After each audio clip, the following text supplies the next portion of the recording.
Сяо Янь наконец прорвался на уровень предка. Мы долго ждали этого момента в аниме. Аура предка ясно ощущалась во всем горном хребте. Сяо Янь ходил по воздуху, не используя крылья Доуци. Официально он достиг первой звезды предка. С новой силой Сяо Янь увиделся с учителем Яо Лао, а также там был стражник Дворца Душ, почтенный воин. В будущем с ним еще предстоит встретиться.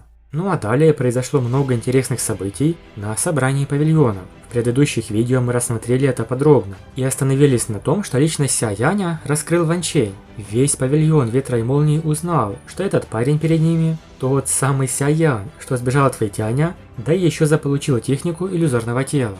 Что же будет дальше? Улыбка пропала с лица почтенного Лэя, когда он посмотрел на Сяо Яня. Полагаясь на собственные силы, он обратил репутацию северного филиала павильона Ветра и Молний в печальное состояние. Почтенный Лэй сразу же уточнил у Фэйтяня, действительно ли этот парень тот Сяо Янь. Да, глава северного отдела павильона, Фэйтянь, также находился здесь.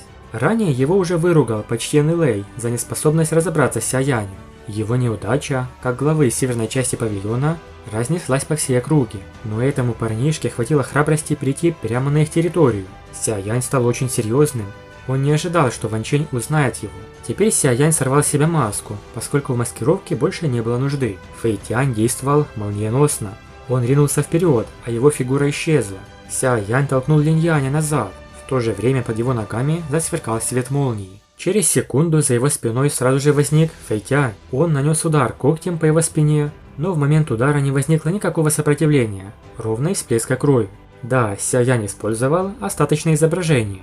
Фэйтянь развеял его и удивился, насколько Сяо Янь стал сильнее спустя всего пару месяцев после их предыдущей встречи. Что же предпримет в этой ситуации Сяо Янь? Бежать не вариант. От почтенного Лэя и Фэйтяня так просто не уйти. Он поступил очень разумно, даже немного хитро, указывая на огромный статус и положение почтенного Лэя. Неужели он нападет на представителя молодого поколения?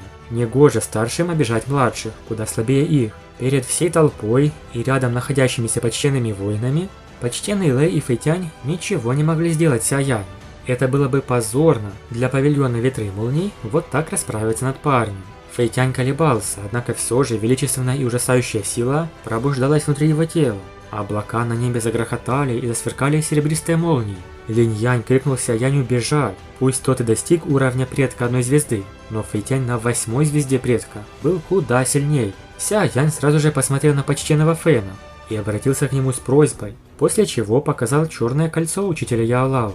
Таким образом, почтенный Фэн вступился за Сяо Янь. В трейлере показано, что он лично встал на его защиту и с легкостью отбил атаку Фэйтяня. Коротко вспомним, как Сяо Янь рассказал почтенному Фэну о Яо Лао. Сяо Янь, как обычно, оказался среди двух огней, точнее, вражда с павильоном Ветра и Молнии снова вспыхнула, и в этой ситуации он рассчитывал на помощь почтенного Фэна. Однако произнести имя Яо Лао среди всех присутствующих он не мог. Поэтому просто снял это древнее черное кольцо со своего пальца, которое ему оставил Яо Лао, а затем кинул его почтенному Фэну. Тот посмотрел на чрезвычайно знакомое кольцо. Улыбка на лице старика пропала, он пристально вглядывался в кольцо с глубоким духовным отпечатком.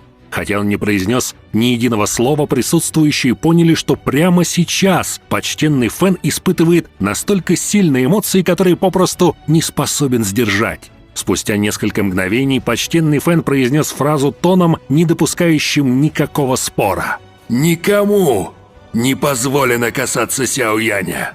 Вес слов почтенного Фэна нес исключительное влияние. Вполне вероятно, что практически невозможно будет найти человека на континенте Доуци, способного оспорить слова почтенного воина. Его ученица Мо Цин Луань сразу вспомнила слова Сяо Яня, что он ученик его старого друга. Но кем же был этот друг, что почтенный Фэн ради него посмел беззаботно стать врагом павильона Ветра и Молний? Итак, поняв, что это кольцо принадлежит Яо Лао, почтенный Фэн стал серьезен и взял Сяо Яня под свою защиту. Он спокойно смотрел на Сяо Яня и вскоре обратился к нему спокойным голосом. «Ты и он. Каковы ваши отношения?» Сяо Янь глубоко вдохнул, глядя прямо в лицо почтенного Фэна. Он уважительно поклонился и еще раз сложил ладони перед почтенным Фэном, но теперь его голос звучал гордо. «Учитель и ученик». Затем он коснулся огненной печати на лбу. В следующий миг крошечная нить плотного белого пламени проскользила между его пальцев, леденящее кости пламя. Почтенный Фэн изумленно смотрел на нить пламени. Он был предельно знаком с ним. Старик знал о аспекте передачи небесного пламени, тем не менее, своими глазами он смутно, но заметил крайне тусклое и знакомое ощущение в своей душе. Стоило Сяо Яню коснуться печати на лбу. Поэтому он понял, что леденящее пламя его старый друг наверняка оставил в теле Сяо Яня, чтобы никто посторонний не наложил на него руки. Даже почтенный Лэй теперь ничего не мог сделать. На стороне Сяяня могущественный почтенный воин, сильнейший глава из 4 павильонов. Но вражду с Сяянем все-таки нужно решить. Почтенный Лэй не хотел отпускать Сяяня, но и пойти против павильона падающей звезды тоже не мог. В итоге они нашли компромисс. Фэн Цинэр сразится с Сяянем и защитит репутацию павильона. Если Сяянь будет побежден, то должен дать обещание никогда не прибегать к передвижению 3000 молний в будущем. Если Цинэр потерпит поражение, вражда между Сяянем и павильоном ветра и молнии окончится.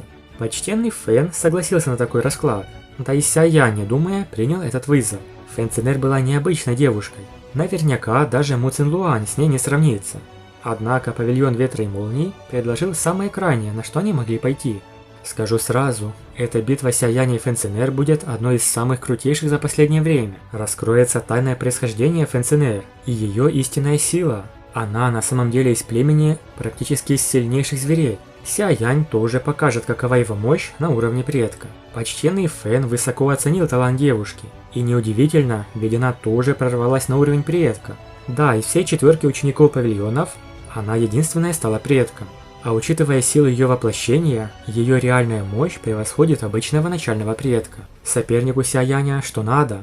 Будет интересно понаблюдать за такой битвой. Сяянь, естественно, ни капельки не дрогнул. Он просто обязан доказать, что не зря Яла выбрал его в ученики. Он сжал кулак, в котором тут же вспыхнул тяжелый черный меч. Сяянь легкой походкой пошел по воздуху на глазах у всех людей и вскоре ступил на землю арены. Имя Фэн Цинэр давно гремело среди молодого поколения северного региона Центральных равнин. Никто не мог сравниться с ней даже в пределах 4 павильонов. Победа Сяяня точно не будет легкой. Ждем это в будущих сериях аниме. Кроме того, студия поделилась отличной новостью. Новый сезон Расколотой битвы Синева Небес продолжит выходить без перерыва. То есть 105-ю серию мы посмотрим, как обычно, по расписанию. А также у нас новый спонсор на канале – Роберто Джака. И спасибо большое за донат, Аноним. Я так понимаю, это тот самый Аноним, верно? Что ж, большое спасибо за просмотр. Напишите в комментариях, ждете ли вы эту интересную битву Сяяня и Фэн Цинэр, обоих на уровне предка. Подписывайтесь на канал и всем пока.